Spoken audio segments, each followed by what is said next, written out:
So PRP ಅನ್ನು ಏನು ಮಾಡ್ತೀವಿ ಅಂದರೆ ಬೇಸಿಕ್ಲಿ ಈ ಜಾಯಿಂಟ್ ಒಳಗೆ ಕೊಡಬೇಕು. ಇಲ್ಲಿ ನೀವು ನೋಡ್ತಿರೋದು ನೀ ಜಾಯಿಂಟಲ್ಲಿ ಬ್ಲೂ ಕಲರ್ ಏರಿಯಾ ಇರೋದು ಕಾರ್ಟಿಲೇಜ್ ಅಂತೀವಿ. ಕಾರ್ಟಿಲೇಜು ಇದು ತೊಡೆ ಮೂಳೆ, ಇದು ಕಾಲು ಮೂಳೆ, ಮಧ್ಯದಲ್ಲಿ ಸ್ವಲ್ಪ ಕುಶ್ನಿಂಗ್ ಇರುತ್ತೆ.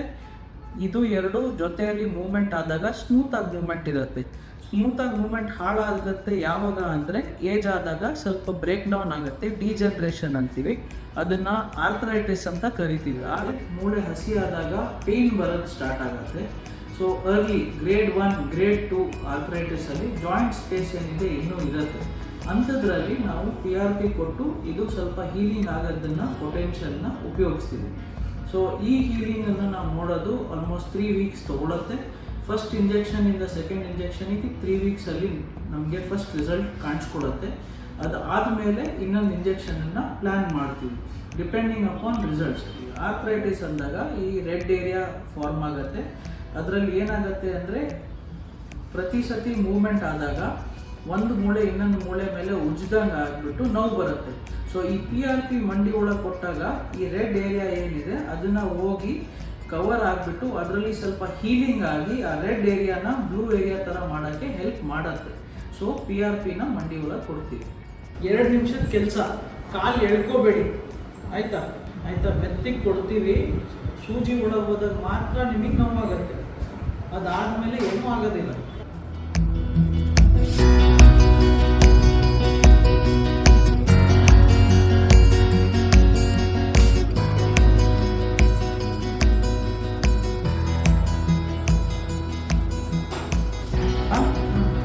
ಕಾಲು ಎಳ್ಕೋಬೇಡಿ.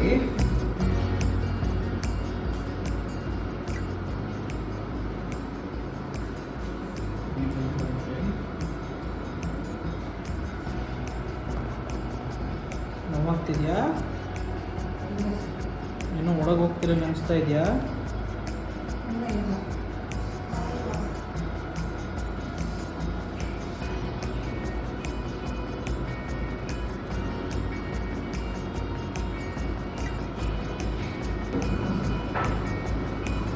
ಮಂಡಿ ಉದ್ದ ಮಾಡಿ ಮಡಚಿ ಮಡಚಿ ಒಂದು 2-3 ಸತಿ ಮಾಡಿ, ಹಂಗೆ ಮಾಡಿ. ಜಾಸ್ತಿ ಆಯ್ತಾ? ಅದಕ್ಕಿಂತ ಕಮ್ಮಿ ಇತ್ತ ಏನೋ? ಈಗ ಮುಂಚೆ ಕರ್ಕರ್ ಅಂತಿದ್ದಲ್ಲ, ಸ್ಮೂತ್ ಆಗಿ ಅನಿಸ್ತಾ ಇದೆ ಮೆತ್ತಿಗೆ ನೋಡಿ.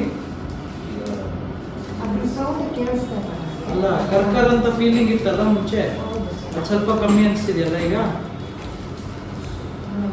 ಒಳಗೆ ಹೋಗಿ ಅದ್ರದ್ದು ಕೆಲಸ ಮಾಡಬೇಕು. ನಾವು ಬರೀ ಕೊಡೋಕ್ಕಾಗತ್ತೆ, ರಕ್ತ ತಗೊಂಡು ಪ್ರಾಸೆಸ್ ಮಾಡಿ ಕೊಡೋಕ್ಕಾಗತ್ತೆ. ಅದು ಒಳಗೆ ಹೋಗಿ ಕೆಲಸ ಮಾಡಬೇಕು. ಸೊ ಅದು 3 ವಾರಕ್ಕೆ ಸ್ವಲ್ಪ ಗೊತ್ತಾಗುತ್ತೆ ಹೇಗಿದೆ ಅಂತ, ಆಯಿತಾ? ಸ್ವಲ್ಪ ಮಂಡಿ ಮಡಚಿಮ್ಮ 1 ನಿಮಿಷ ಹಾಗೆ ಇಟ್ಕೊಳ್ಳಿ. ಪ್ಲಾಸ್ಟರ್ ಹಾಕ್ತೀವಿ, ಆಮೇಲೆ ನಡ್ಕೊಂಡು ಆಚೆ ಹೋಗ್ಬೋದು. ಒಂದು 10 ಮಿನಿಟ್ಸ್ ಇಟ್ಕೊಂಡು ಆಮೇಲೆ ಮನೆಗೆ ಕಳಿಸ್ತೀವಿ.